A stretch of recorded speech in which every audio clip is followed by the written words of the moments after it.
If you scroll through the comments section of any relationship video, you usually see two warring factions.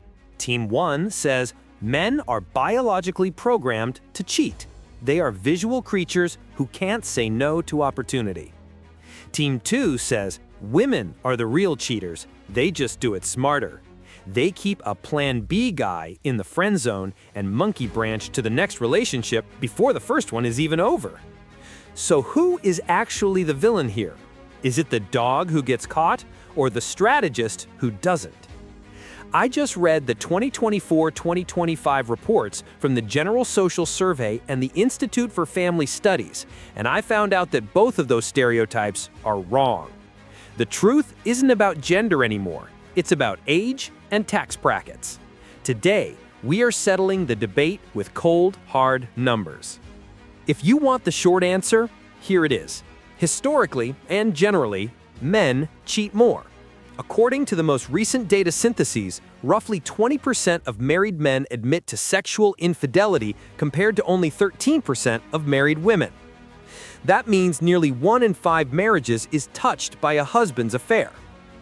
So, case closed, men are the problem? Not so fast. Those numbers are aggregate data. They lump everyone from 18-year-old newlyweds to 90-year-old retirees into one bucket. When we peel back the layers, we see a trend that sociologists call the scissors effect. And this is where the ladies start catching up. Here is the scariest chart in the entire report. If you look at married adults under age 30, the script flips. In the 18 to 29 bracket, women are actually more likely to report infidelity than men, 11% versus 10%. Why? Sociologists call it the beta marriage phenomenon. Young women today often realize they have higher sexual market value and more options on apps than their young husbands do. If they aren't happy, they don't just leave, they mate switch.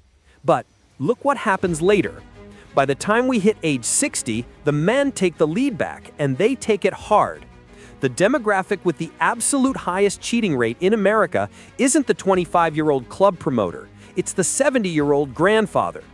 Men aged 70 to 79 have a cheating rate of 26%, which is double the rate of women their age. Researchers call this the Viagra Effect. Medical advances have extended the sexual lifespan of men, combining a now or never mortality crisis with the physical ability to act on it. It gets even more interesting when we look at your bank account. We found a pattern called the prestige paradox. If a man has a high prestige job, executive, doctor, lawyer, he is twice as likely to cheat as his wife, 18% versus 9%. Power creates opportunity and a sense of entitlement. But at the lower end of the income spectrum, the women take the lead.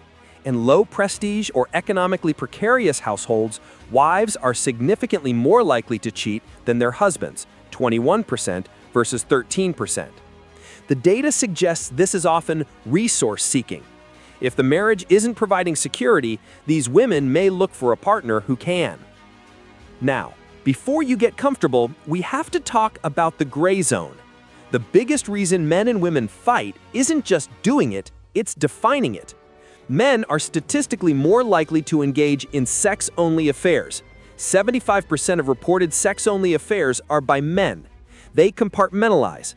They say, it didn't mean anything, it was just physical. Women dominate emotional infidelity. In fact, 56% of emotional-only affairs are reported by women. This is forming a deep bond, usually with a friend or coworker. And here is the stat that blew my mind. You might think being on a dating app is only cheating if you meet up, but did you know that 42% of people on Tinder are already married or in a relationship? They are using it for validation. Is that cheating? According to 64% of young people, yes, even affectionate messaging counts now.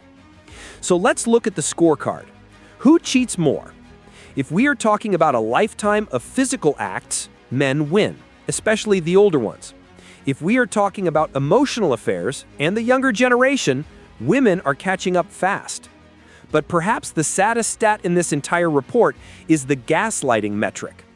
57% of cheating men admit to rewriting history, telling themselves their marriage was unhappy just to justify the cheating. The data shows that infidelity isn't usually about the partner. It's about the cheater trying to fill a void, whether that's a need for variety, validation, or resources. I want to settle this in the comments. We saw the data on micro-cheating, so where is your line? Is sending a flirty DM cheating, or does it only count if you touch? I'm pinning a comment below. Vote yes or no. Don't forget to like and subscribe for more data on the dark side of dating. I'll see you in the next one.